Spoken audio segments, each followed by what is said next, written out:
Hello everybody and welcome to my journey to Islam. My name's Samantha or Syra.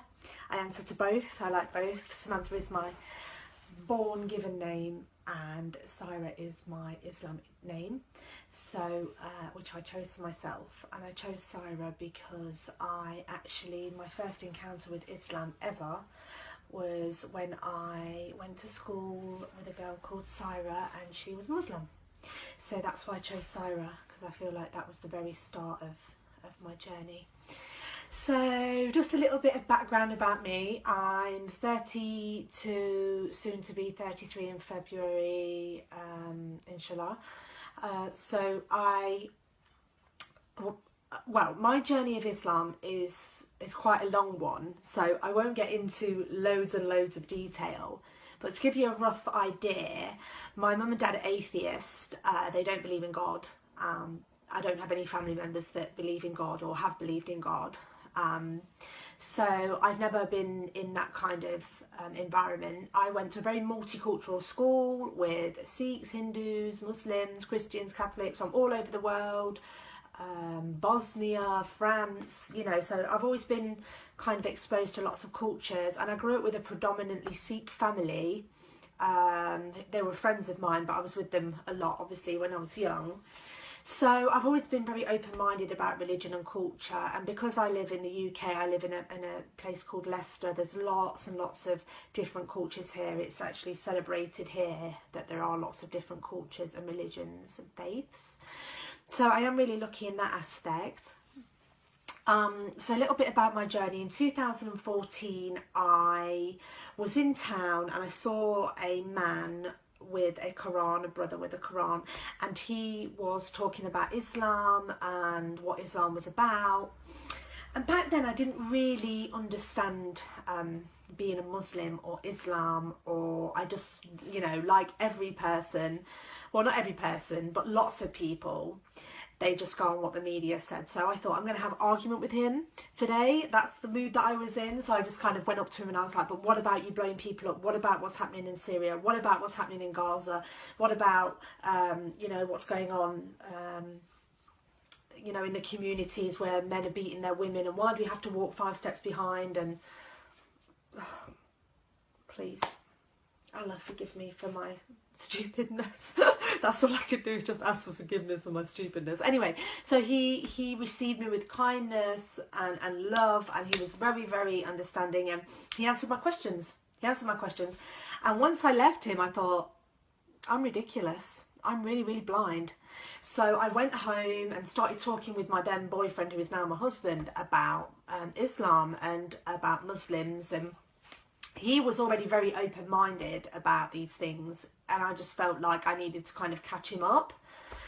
So I started doing loads of research, I started reading the Quran, I started getting interested in Islam, and then I don't really know what happened. I just kind of, life got in the way, and me and my husband got married, and I don't know, it just kind of slipped away.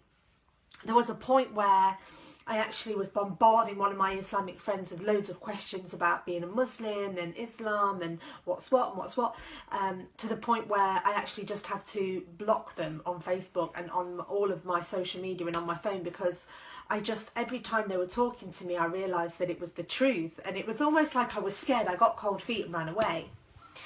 But mashallah, I came back to it because I've all my life, without even really realising, I've had loads and loads of signs from God, loads of things that keep bringing me back. I could go through all the stories that I've ever had of where I've had a kind of relationship with God, or I've had some kind of sign or something's happened, but I'll save that for another video because I'd like to share that with you. So yeah, me and my husband, we had a baby, and I was starting to question kind of my existence and starting to feel really down about the fact that we just die and we're dead and that's it. And then I started thinking about the Big Bang and the fact that it is a theory. So they're saying that religion is a theory, well, so is the Big Bang. And I started kind of reading loads of stuff about the pyramids and Gaza and what's going on in the media, and I really sunk my teeth into it. Previously, I've been a Buddhist. I've related myself to Buddhism, and I've been meditating, kind of done that for 2 years. I've been amongst Jews, that didn't make sense. Buddhism didn't make sense. I've been among Hindu Sikhs, that didn't make sense. I've been among Mormons, that didn't make sense. But when I actually came to Islam and started reading about it, because of the scientific facts that it holds and because of the things that they say, I can relate to it, you know, the kindness, the love, the fact that women are very highly regarded, the fact that you have to take Allah as your God. It means God, Allah means God. So I just really loved it. I loved everything about it, and I started to get engrossed in it. And the more I prayed to Allah, asking him, please show me a sign, please show me a sign, he started showing me all these signs. I said to him, please Allah, show me who my friends are. I've lost about 20 friends now, and this is probably within a month. You know, I've always been a very popular girl, had lots of friends, and you really find out who your friends are when you start wearing hijab. Let me just tell you that. When you start wearing hijab, that's it. People think that I woke up one morning and was like, I'm Muslim. It didn't work like that. I've been researching it for years. Like 2014 was my first encounter with proper, you know, Islam. So, you know, I kept asking God. And what happened was, once me and my friend, male friend of mine, we were having a discussion about, in my front room, about Islam and what's the thing with Islam, okay? Because Westerners, we are very ignorant to these things, and we do watch a lot of things that are in the media, and we don't actually go out and explore. We don't go to the mosque, we don't speak to Muslims because we're scared. But there's nothing to be scared of at all. Like, just talk to them. When you see the Muslim lady walking down the street in hijab, just talk to her. She will talk to you. I'm sure she will talk to you. Sometimes there's cultural differences, but, you know, don't be afraid to go to the Islamic Centre. Most places have got an Islamic Centre that you can go to and find out information, okay? So I'm not getting all preachy. But anyway, we're having this discussion in my front room when he said to me, you know, I don't believe in religion and I'll never ever be a Muslim because of X, Y, Z. And I said, well, look, let's just put it this way. Let's just say that there's no God and that it doesn't exist and it's all a load of nonsense. Okay, that's fair enough. There's nothing wrong with being a Muslim because they preach love, they preach kindness, they preach modesty, they preach being with your family. So what's bad about that? So even if you did follow it, and even if you did follow Islam, that can only be a beautiful thing. And he was kind of like, yeah, but, you know, you have to do all these rules and all these regulations. I was like, yeah, but they're not like rules and regulations to the point that you can't do.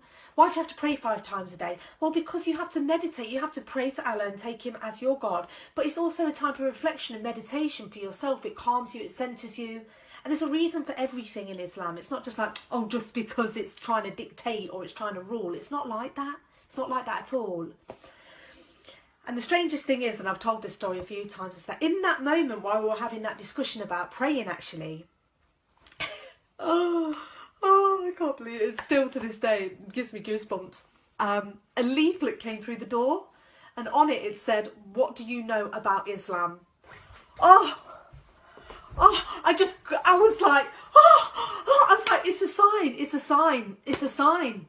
And he was gobsmacked. He didn't know what to say. I was like, take this leaflet home and go on the internet and research. I'm asking you to go away and look at it. That's the sign. I don't need any more signs. And then literally a week later, it was Christmas. And then a week after Christmas, I was like, I'm taking Allah as my God, you know, and I'm going to be merciful for him. And that's what I did. And then I went out into my community. I went to a centre. I started talking to Muslims. You know, I went on this journey and I feel amazing. I feel so amazing. And you cannot understand the things that I've been through in my life. I've suffered from depression, anxiety. I've tried to kill myself several times. I kept praying to God, please help me, please help me. And now God has helped me. I feel so lucky. I cannot tell you the friends that I am making, the people that I am seeing. Don't get me wrong, it's hard. Like, you know, wearing hijab definitely is it's, you know, it's a learning curve, but it's a beautiful process. And I just want people to know, okay, that if you're thinking of becoming Islamic or you're thinking about learning about becoming a Muslim and what it means, go for it. Just go for it. Don't be afraid. Don't be scared of what people say to you. Speak to other Muslims. You will find that you are a community of brothers and sisters. So many people have come forward with kindness to me that I can't even, it's too many to list, you know, I'm putting them all in my prayers, and I just feel this is the way for me. There is no other way. This is the way for me. This is the true path. The other difficult thing is telling my parents. I've not told my parents yet. That's something that I'm kind of in discussions with my husband about. So I'll let you know how that goes in an updated video. I will talk to you as well about my signs that I had from God, because I think that's really important. And the other thing is that my husband's not a Muslim. I know in some cultures they frown upon that. I keep praying for him. You know, he's very open-minded. He's with me, standing by my side.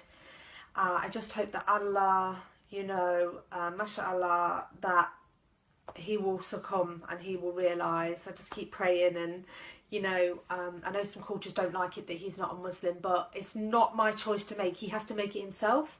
He has to have the calling, or he has to know. You know, it's not something that I can say, you will be a Muslim, because that's not right for me, and that's not the Muslim way. So yeah, that's it in a nutshell. I will do a video about, like I say, when I've had signs from God, and also how it goes with my parents.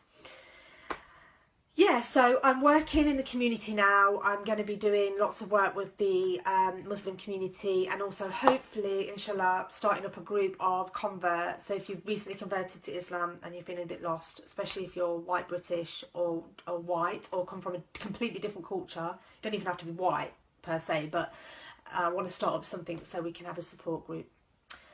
So that's about it. Let me show you my son and my husband. He was a day old there.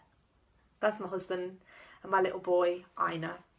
Blessings be upon them, and blessings be upon all of you and all of your families. And thank you for watching my video.